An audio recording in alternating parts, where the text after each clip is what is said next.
वसुदेवसुतं देवं कंसचाणूरमर्दनं देवकी परमानन्दं कृष्णं वन्दे जगद्गुरु।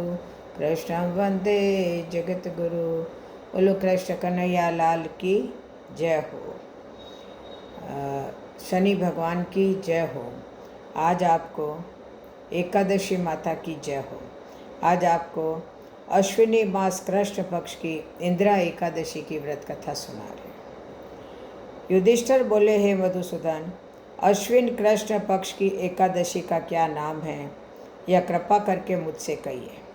श्री कृष्ण जी बोले, अश्विन के कृष्ण पक्ष में इंदिरा नाम की एकादशी होती है, जो कि अधोगति को प्राप्त हुए पितरों को गति देने वाली है। राजन, सावधान होकर सुनो। पहले सत्य युग में शत्रुओं को दबाने वाला इंद्रसेन राजा था।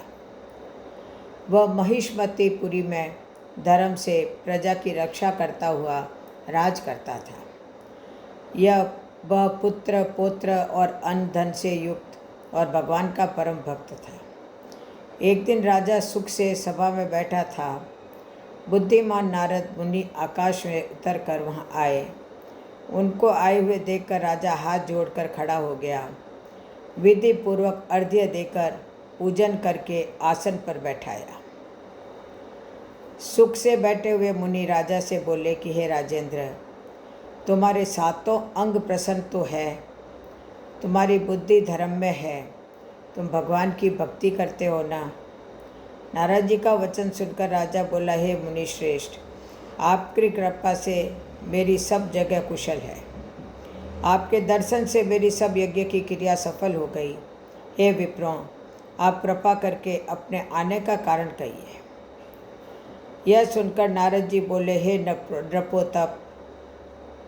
नृपोत्तम, मैं ब्रह्मलोक से यमलोक गया। यमराज ने भक्ति से मेरा पूजन किया।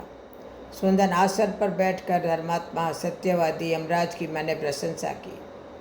बहुत पुण्य करने वाले तुम्हारे पिता व्रत में विघ्न पड़ने के कारण यमराज की सभा में रहते हैं। उनको मैंने देखा है। हे जनेश्वर, उन्होंने जो संदेश कहा है उसको तुमसे कहता हूँ। उन्होंने कहा कि पूर्व जन्म में किसी विघ्न के कारण मैं यमराज के निकट रहता हूँ। हे पुत्र, इंदिरा व्रत का पुण्य देकर मुझे स्वर्ग को भेजो। अतः हे राजन, पिता को स्वर्ग भेजने के लिए इंदिरा का व्रत करो। उस व्रत के प्रभाव से तुम्हारे पिता स्वर्ग को चले जाएंगे। तो राजा बोला, हे भगवान, कृपा करके इंदिरा का व्रत कहो। किस विधि से, किस पक्ष में, किस तिथि को करना चाहिए।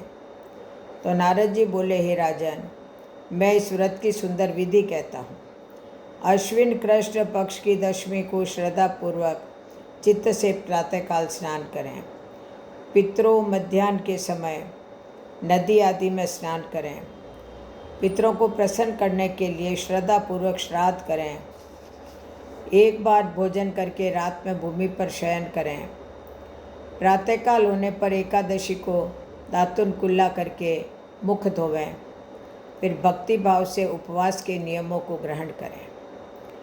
नियम करके मध्याह्न के समय शालिग्राम की मूर्ति के सामने विधि पूर्वक श्राद्ध करके शुद्ध ब्राह्मणों का पूजन करके भोजन करावें, दक्षिणा दें। पितरों के श्राद्ध करने से जो अन्न बचा है उसको सूंघ कर गौ को दें। भगवान का गंध पुष्प आदि से पूजन करें। ऐसा करने से तुम्हारे पितर स्वर्ग को चले जाएंगे। हे राजन, इस प्रकार कहकर मुनि अंतर ध्यान हो गए। राजा ने विधि पूर्वक इस श्रेष्ठ व्रत को किया। हे कौंते, राजा ने रानी, पुत्र और नौकरों सहित व्रत किया।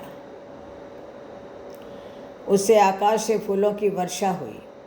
उसका पिता गरुड़ पर बैठकर स्वर्ग को चला गया। इंदिरा एकादशी राजा की निष्कंटक राज करके गद्दी पर पुत्र को स्थापित करके स्वर्ग को चले गए।